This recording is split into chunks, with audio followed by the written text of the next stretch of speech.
बात बोलूंगा, क्योंकि बिजनेस है किसका? ट्रस्ट और ट्रांसपेरेंसी का। तो ट्रस्ट तभी पैदा होगा जब ट्रांसपेरेंसी आएगी। पहली बात तो कि क्रिप्टो करेंसी के ऊपर 30% का टैक्स है इंडियन गवर्नमेंट के थ्रू, ये सबको पता होगा, ठीक है। लेकिन टैक्स लगाने का पर्पस क्या था गवर्नमेंट का? कि लोगों को हतोत्साहित कर दिया जाए, डिस्करेज कर दिया जाए, ताकि वो क्रिप्टो में काम ना करें।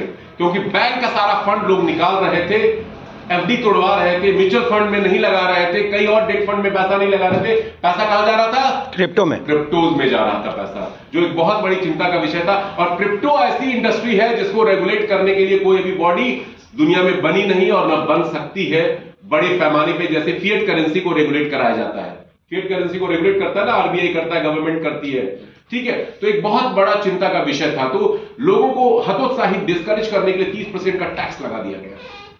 लेकिन अभी क्या आई है? इनकम टैक्स की एक रूलिंग आई है कि यदि आप क्रिप्टो में इन्वेस्टमेंट कर चुके हैं और 3 साल से ज्यादा आप इन्वेस्टेड रहते हैं और आपका कैपिटल गेन हो जाता है, एसेट आपका अप्रिशिएट कर जाता है, 1 लाख का क्रिप्टो लिया था 3 लाख बन गया, 2 लाख बन गया, 5 लाख बन गया, प्रॉफिट में आ गया, तो जब उसको बेचते हैं तो टैक्स लायबिलिटी 30% की नहीं होगी, 12.5% होगा, 12.5% होगी कैपिटल गेन के उसमें अंतर्गत। इनकम टैक्स की ये रूलिंग है, इनकम टैक्स ट्रिब्यूनल कोर्ट की रूलिंग है। मतलब लीगलाइज हो रहा है, गवर्नमेंट का सॉफ्ट कॉर्नर हो रहा है क्रिप्टो को लेकर के।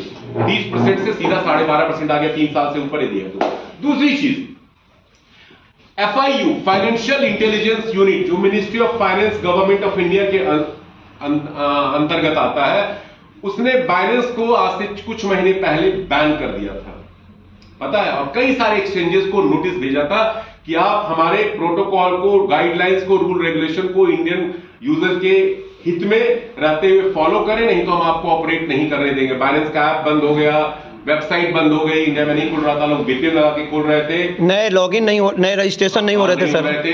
तो एक बहुत बड़ा चिंता वाली बात थी। लेकिन फिर बाइनेंस क्या है? दुनिया का लार्जेस्ट क्रिप्टो एक्सचेंज है, कई सारी कंट्रीज में उसकी पहुंच है। तो उसने क्या किया? FIU में एप्लीकेशन दिया, बोला हम आपकी सब शर्तों को मानेंगे, हमें बिजनेस करने दिया जाए। तो इंडियन गवर्नमेंट ने उसको लीगलाइज कर दिया। इंडियन गवर्नमेंट ने FIU के थ्रू बाइनेंस को, FIU क्या है? जो पेमेंट सिस्टम को देखता है, मॉनेटरी ट्रांजैक्शंस जो लोग इन्वेस्ट करते हैं, जैसे सेबी है शेयर मार्केट में, स्टॉक मार्केट में देखता है, IRDA है इंश्योरेंस सेक्टर में देखता है। तो FIU क्या है? इस तरह के फाइनेंशियल ट्रांजैक्शंस को देखता है, उसमें उसकी नजर रहती है और रिपोर्टिंग भी करता है डिफरेंट एक्ट में, बैन भी करता है ऑर्गेनाइजेशन को, इंडिविजुअल को भी वो कर सकता है, पेनलाइज कर सकता है। FIU फाइनेंशियल इंटेलिजेंस यूनिट है जो मिनिस्ट्री ऑफ फाइनेंस के अंडर में आती है। और कुछ वीडियो मैं आपको दिखाना चाहता हूं जिससे आपको